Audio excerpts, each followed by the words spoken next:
विकास हुआ है सिर्फ चौराहों का। शहर पूरा बिगड़ा हुआ है, शहर के हालात बहुत ख़राब हैं। समदड़िया जी पूरा रीवा समदड़िया के हवाले था और वही बेच के उसमें लूट खसोट मचाई है, उसी को विकास मानते हैं।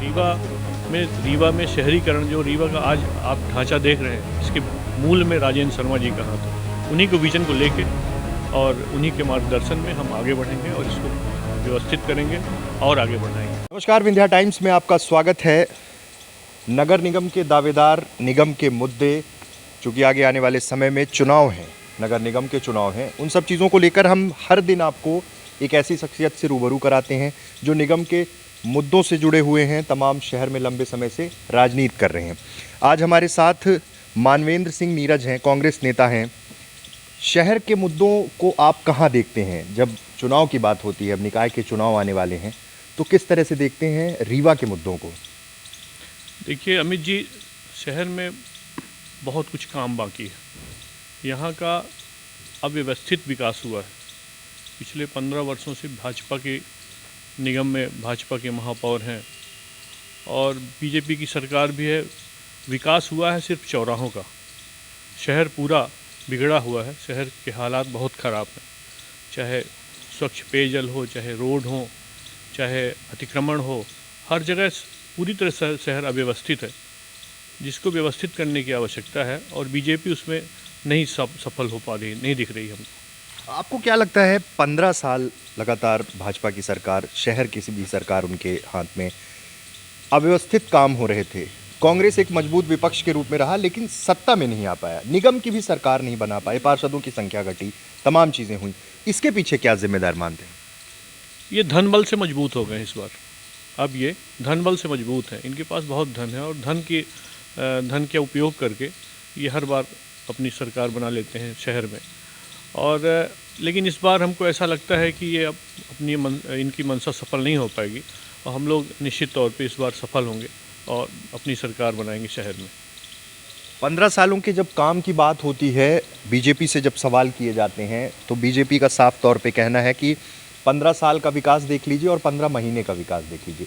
कमलनाथ की सरकार पर सीधे काउंटर करते हैं, कांग्रेस की सरकार पर काउंटर करते हैं और कहते हैं कि 15 महीने में ही उत्पात मचा दिया, ट्रांसफ़र उद्योग चालू कर दिया। इस तरह के आरोप लगाकर निगम के मुद्दों से उसे जोड़ने की कोशिश करते हैं।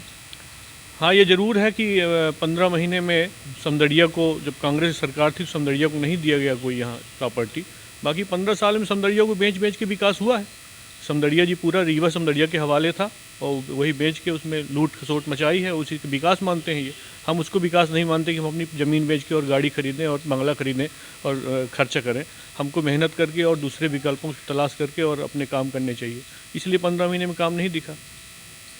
बिखराव और टकराव कांग्रेस की एक बड़ी समस्या है। इस चीज़ से अब दबे मन से आप भी, तमाम कांग्रेस के नेता इस चीज़ को मानते होंगे कि बड़े टकराव हो जाते हैं, गुटों में बंट जाती थी कांग्रेस। अब भी वही स्थिति है। दावेदारों की संख्या पे भी बात होती है तो ऐसा लगता है बहुत सारे लोग हैं। इसका बड़ा खामियाजा पार्टी को भुगतना पड़ता है। निश्चित तौर पे देखिए, बिखराव टकराव की बात हर पार्टी में होता है, कांग्रेस में भी है, भाजपा में भी है और सबकी महत्वाकांक्षा होती है। सब चाहते हैं कि हमको राजनीति में है तो हमें कुछ मिले, लेकिन हमको पहले तो था निश्चित तौर पे, लेकिन आज हमको कुछ गुटबाजी में कमी दिख रही है और गुटबाजी कम है रीवा में। और हमको ऐसा लगता है कि इस बार हम उससे माने हमको सफलता मिलेगी इस बार, निश्चित तौर पे हमको ऐसा लगता है। निगम में जब बात होती है, रीवा शहर की बात होती है, तो सबके आपस में टकराव देखने को मिलते हैं, लेकिन आप एक ऐसे नेता हैं जो सबसे जुड़े हैं। आपका कोई विरोध नहीं एक तरह से साफ तौर पे कहा जाए, क्योंकि सबसे आपके अच्छे संबंध हैं, सबके साथ आप रहे हैं राजनीति में, जो जिस पद में रहा उसके साथ काम करने का अनुभव। तो इस चीज़ को किस पॉजिटिव नोट पे देखते हैं, क्योंकि आपका सबसे एक आत्मीय संबंध भी है? हाँ, ये बात सही है। मेरे सबसे आत्मिक संबंध है और भाई की तरह से संबंध है। जो भी कांग्रेस का कार्यकर्ता है यहाँ, जो किसी भी गुट को इसके पहले बिलोंग करता रहा हो, लेकिन सब मेरे साथ अच्छे संबंध हैं, सब मेरे भाई की तरह हैं, सब मुझे स्नेह करते हैं, मेरे साथ खड़े रहते हैं। और यहाँ मुझे ऐसा लगता है कि अगर पार्टी ने मुझे अवसर दिया तो ये संकट नहीं आएगा। इस बार मेरे साथ सब लोग जुड़ेंगे और अच्छी तन्मयता से जुड़ेंगे। विज़न क्या होगा अगर पार्टी विश्वास करती है? आप दावेदार हैं, स्वाभाविक एक दावेदार हैं कि शहर में एक अच्छी वर्किंग हम कर सकते हैं। किस विज़न के साथ, क्या कोर एजेंडे होंगे? देखिए, रीवा का विज़न, रीवा जो आज आपको दिख रहा है, इस विज़न के पीछे सबसे बड़ा योगदान है इंजीनियर राजेंद्र शर्मा का। मैं उन्हीं के विजन्स को आगे बढ़ाऊंगा, उन्हीं के तौर तरीक़ों को आगे बढ़ाऊंगा। रीवा कुछ नहीं था जब शिल्पी प्लाजा बना था। आप सब रीवा के हैं, देखते हैं रीवा में शहरीकरण जो रीवा का आज आप ढांचा देख रहे हैं, इसके मूल में राजेंद्र शर्मा जी का हाथ है। उन्हीं को विज़न को लेके और उन्हीं के मार्गदर्शन में हम आगे बढ़ेंगे और इसको व्यवस्थित करेंगे और आगे बढ़ाएंगे। एक बड़ी बात होती है, खासकर जब कांग्रेस की बात हो तो अमूमन ये देखा गया है कि गुटों में बटी कांग्रेस में आपसी टकराव बहुत होते हैं। मानवेंद्र सिंह नीरज कांग्रेस के ऐसे नेता हैं जिनके सबसे संबंध हैं। कभी भी शहर की राजनीति में ये डिस्कशन नहीं आया कि ये विशेष तौर पर किसी के साथ भले हों लेकिन किसी और से कोई मनमुटाव या टकराव रहा हो। एक बड़े विज़न की बात करते हैं, जब शिल्पी प्लाजा रीवा में बना उसके पहले का रीवा कैसा था, उस समय का रीवा कैसा था।